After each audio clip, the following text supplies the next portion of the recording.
Hello friends, welcome to my YouTube channel. आज हम लोग हिंदी पेडागॉजी का प्रैक्टिस सेट 4 कंप्लीट करेंगे, जिसमें से हम लोग 15 क्वेश्चन की प्रैक्टिस करेंगे, जो सीटेड पेपर 1 और पेपर 2 दोनों के लिए बेहद ही महत्वपूर्ण है। चलिए देखते हैं। यहाँ पे पहला क्वेश्चन दिया गया है। पहला क्वेश्चन पूछा गया है, शिक्षार्थी भाषा अर्जित करते हैं। शिक्षार्थी जो होते हैं वो भाषा कैसे अर्जित करते हैं। ऑप्शन ए दिया गया है, भाषा की संरचना का विश्लेषण करके। बी ऑप्शन दिया गया है, भाषा के साहित्य का अध्ययन करके। उसके बाद सी ऑप्शन दिया गया है, उस भाषा को बोलने वालों की संस्कृति के बारे में सीखकर। और डी ऑप्शन दिया है, प्राकृतिक अंतःक्रियात्मक वातावरण में भाषा का उपयोग करके। तो यहाँ पे करेक्ट आंसर हो जाएगा डी वाला, बिल्कुल सही दिया गया है। प्राकृतिक अंतःक्रियात्मक वातावरण में भाषा का उपयोग करके बच्चे क्या भाषा सीखते हैं या फिर शिक्षार्थी भाषा सीखते हैं। तो यहाँ पे डी ऑप्शन बिल्कुल सही हो जाएगा। देखते हैं अगला क्वेश्चन। अगला क्वेश्चन पूछा गया है, निम्नलिखित में से कौन से भाषाई कौशल अभिव्यक्ति से संबंधित हैं।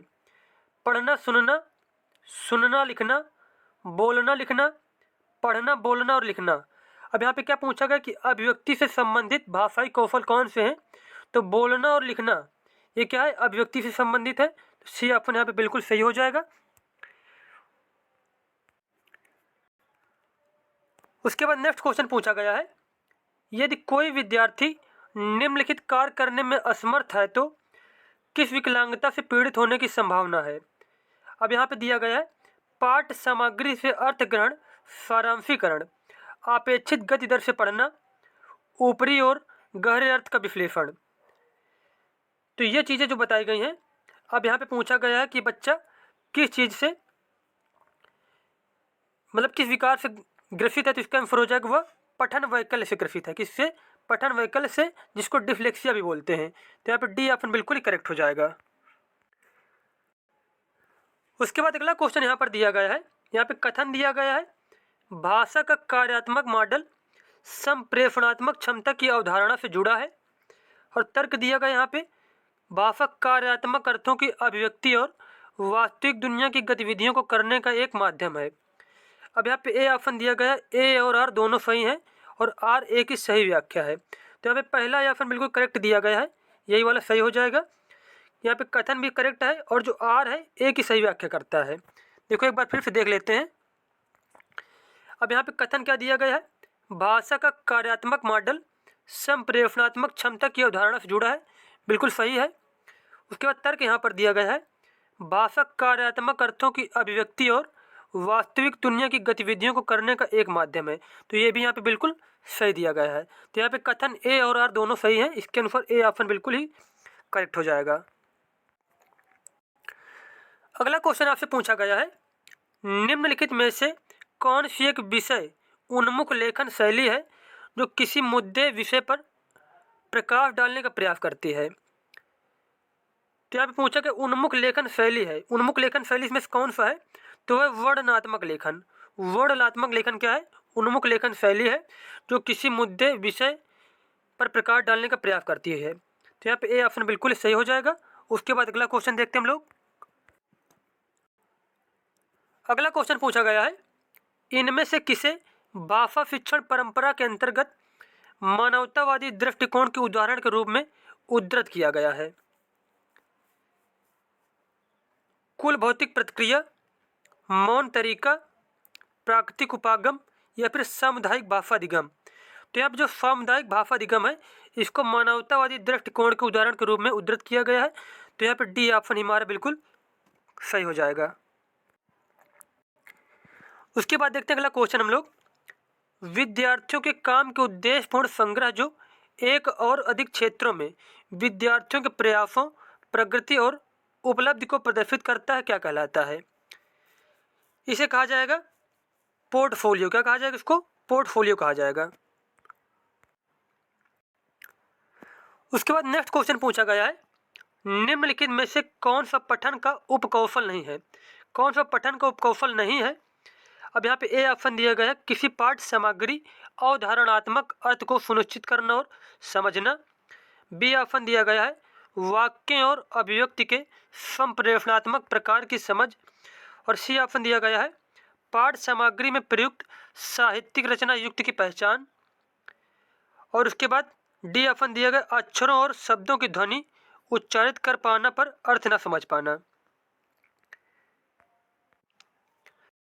अब यहाँ पे क्या पूछा गया है कि पठन का उपकौशल नहीं है, तो यहाँ पे डी ऑप्शन जो दिया गया है अक्षरों और शब्दों की ध्वनि उच्चारित कर पाना पर अर्थ न समझ पाना, यह क्या पठन का उपकौशल नहीं है, तो यहाँ पे डी ऑप्शन इस क्वेश्चन के अनुसार सही हो जाएगा क्योंकि इसमें पूछा गया है नहीं है।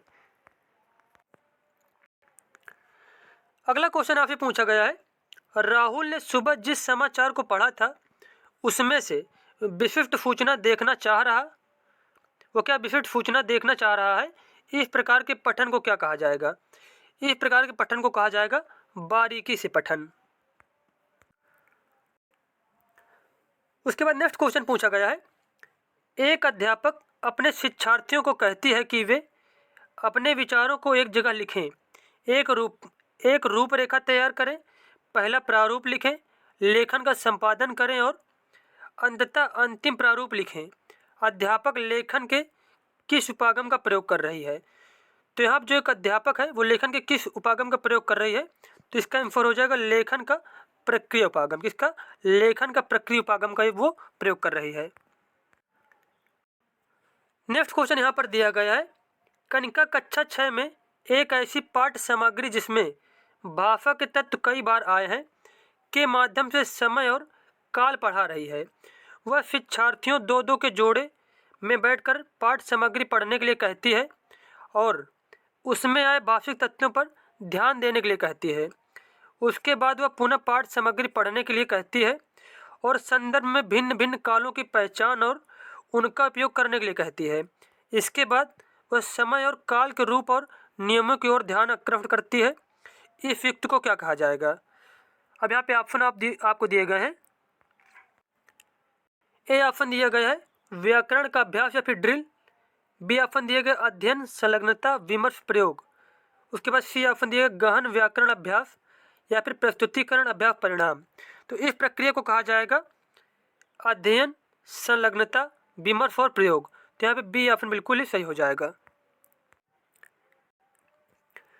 अगला क्वेश्चन पूछा गया है कक्षा 6 के अध्यापक रहीम ने महसूस किया कि उसका एक विद्यार्थी अपने साथियों की तुलना में अधिक समय लेता है। उसने देखा कि शिक्षार्थी शब्दों के हिस्से करने में कठिनता का अनुभव करता है। इस कमी को क्या कहा जाएगा? इस कमी को कहा जाएगा डिस्लेक्सिया। क्या कहा जाएगा? इस कमी को डिस्लेक्सिया कहा जाएगा।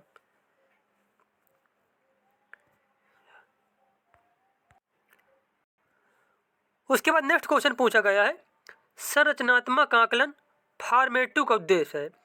संरचनात्मक आकलन फॉर्मेटिव का क्या उद्देश्य है?